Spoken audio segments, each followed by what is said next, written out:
In this video we're checking out this Bartoline Ready Mix Plaster Skim and Repair 1876, the professional range.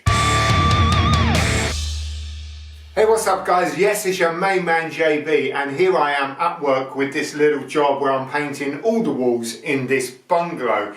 It's just a one coat job just to lighten it up so it's ready to be sold. But one of the issues I've got is, as you can see, the walls, much of the walls have got lots and lots of cracks, very minute cracks. Now some of these cracks would get filled and covered over when I put the emulsion on the walls, but unfortunately some of them aren't, and some of the surfaces are a little bit rough, a little bit uneven. So I'm using this Bartoline 1876, the professional range, Plaster Skim and Repair. Now this plaster repair levels and fills rough and damaged surfaces. Excellent adhesion, non-slumping, and dries white. Well, here you can see some of the other walls that I've already filled. I did this about 2 or 3 hours ago, and already it's really dry and it's going off already.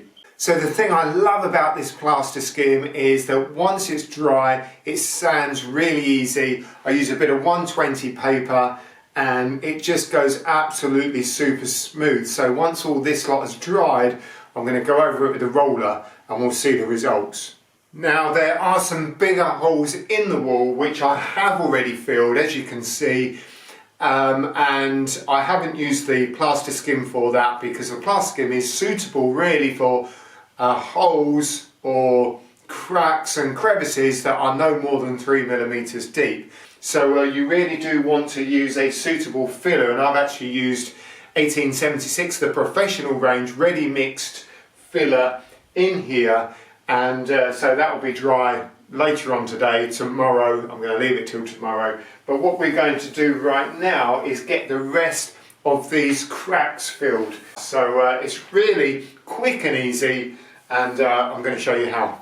Now you can't see it so well on camera, but from here these cracks really are quite bad, and like I've said, if I just paint over those, the paint will just sink inside and the cracks will still be there. The wall's quite smooth, it's not too bad really, but what I'm going to do first is just run over it with a bit of 80 grit paper just to roughen up the wall slightly and just to smooth off any rough edges that there might be where these cracks are. Make sure you mask up for this.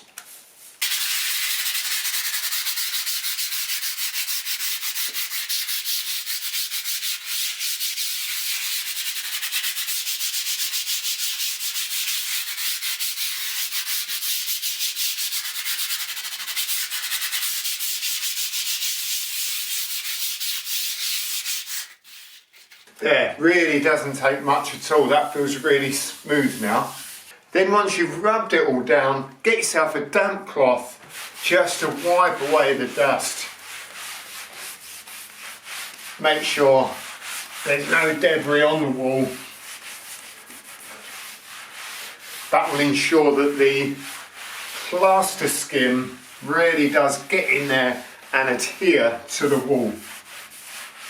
Down here there's a pretty bad area as well. There's lots of cracks here, and you can actually start to feel where the plaster is coming away from the wall. It sounds pretty good. Usually if the plaster is about to fall off, you can hear it by tapping the wall, but that does sound okay. And actually the customer has instructed me just to make good of the walls and paint them, so that's exactly what I'm going to do. I use a combination of different tools, filling knives, when doing this kind of job. I've got this really quite small one. It's very old, it's very thin, it's very sharp, but it's also got these rounded edges which eliminate those tram lines when you're smoothing the skim off. I've also got this 6-inch knife, and I've also got this, I think that's 9-inch, yeah, I'm pretty sure that's 9-inch blade, and it really depends on how big an area I'm using the skim on. What is quite important and actually preferred is that if the knife has some bend to it, it just allows for a much smoother finish. So let's take a look at the skim, and there we go. As you can see, I've already started using it, but the consistency of it is really nice. You can see there how it just very slowly falls off my filling knife. You know, it's not too dry, it's not too thick, allows you to get a really nice smooth finish.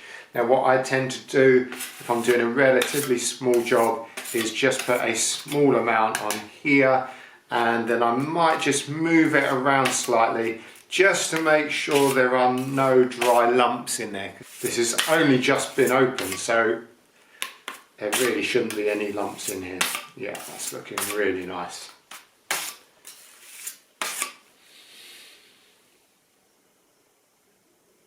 With the work light on, hopefully it'll make this a little bit clearer. So one of the methods I use is to just grab some skim on my filling knife and going along the crack here,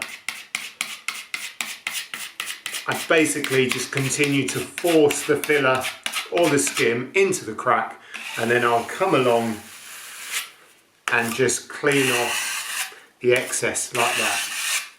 So that's one way you can do it.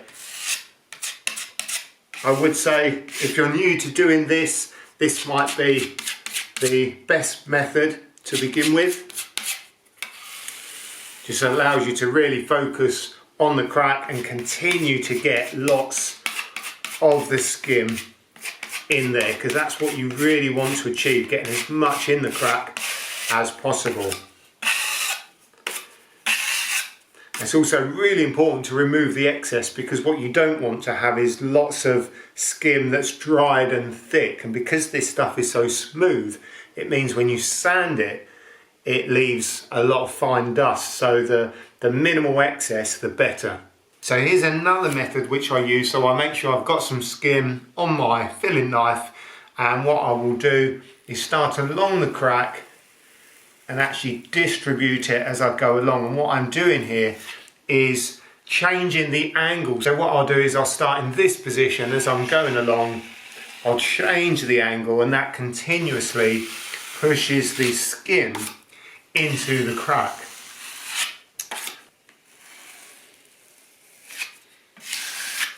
And this way is quicker.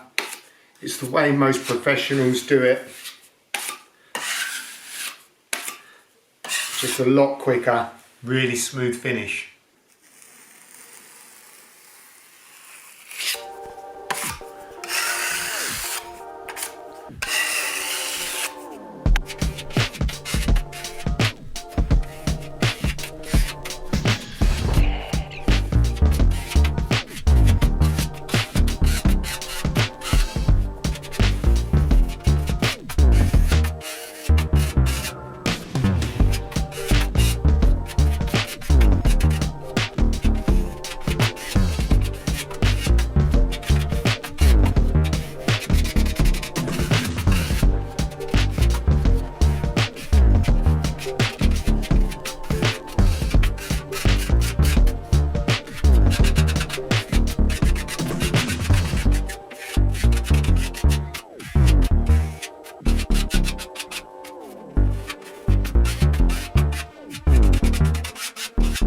Well, it's not actually until you filled all the cracks you realise how bad they were, and just take a look at that. It's got a rather nice pattern on the wall. There might be a few hairline cracks that I've missed. I can actually see a couple, but they are so fine that the paint going on the wall will fill them. But certainly what I've coloured here are any cracks that look quite big or particularly darker. So this should do the job, and as you can see, the skim has started to dry already. So I did this bit while I was showing you the technique of how I spread it, and that was only 10-15 minutes ago. So it is starting to dry already. I mean, I have put it on very thin, so obviously the thicker you put it on, the longer it's going to take to dry, but again, no more than 3mm.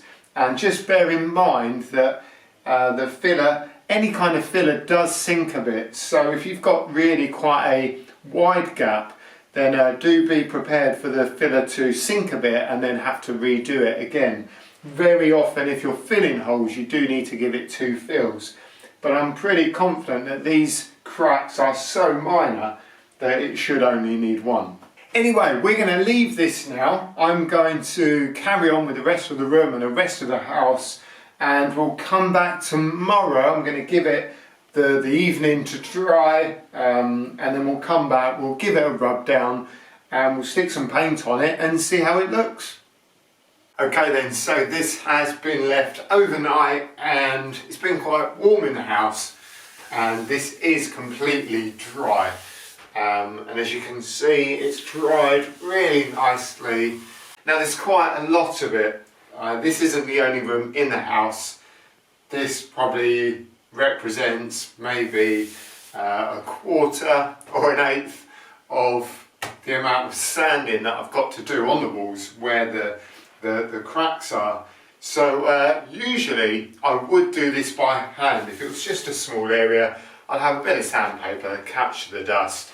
But because I've got so much to do, I have bought my shop vac, and I'm going to be connecting that to my orbital sander, and hopefully that will sort this out in no time, because there's going to be a lot of dust and there is a lot of sanding. Okay, so I've got my orbital sander connected to the shop vac and I'm ready to go. I've got my sandpaper on here as well. It's a bit of 120 grit. You don't really want much coarser than that. If you start putting a bit of 80 grit on there, it really is going to leave quite a lot of scratch marks in the filler. So as this stuff sands really well, really easily, 120 is perfect. This really will eat through it. So here we go.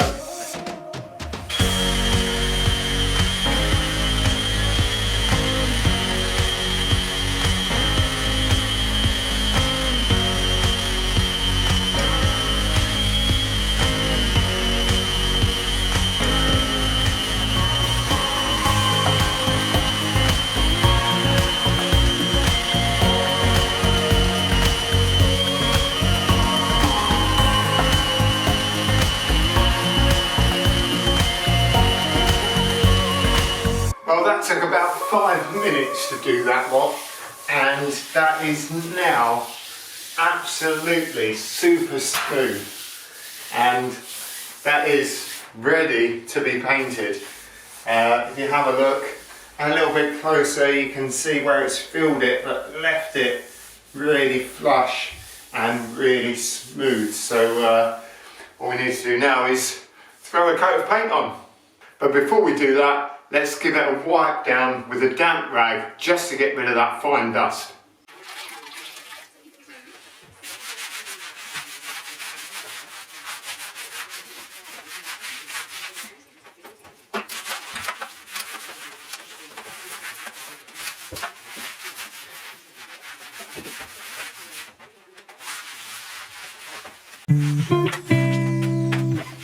So I've done the cutting in around the edges. Let's get the roller on it and check it out.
looks absolutely fantastic. That first coat on there, and yeah, just you wouldn't know apart from the fact that because it's wet you can see where the filler was, but once that's dry that'll look absolutely spot on. One thing just to bear in mind is here I was just filling in very small cracks, whereas if you've got a much larger surface area you do want to consider sealing before you painting it. So you either need to do a mist coat over it, PVA it, or seal it with a suitable primer sealer. Just in case, because you don't want to put your emulsion on top of it and then later on it starts to peel and come away. Okay, so that's me done then, and this is the Ready Mix Plaster Skim and Repair by Bartoline 1876, the professional range.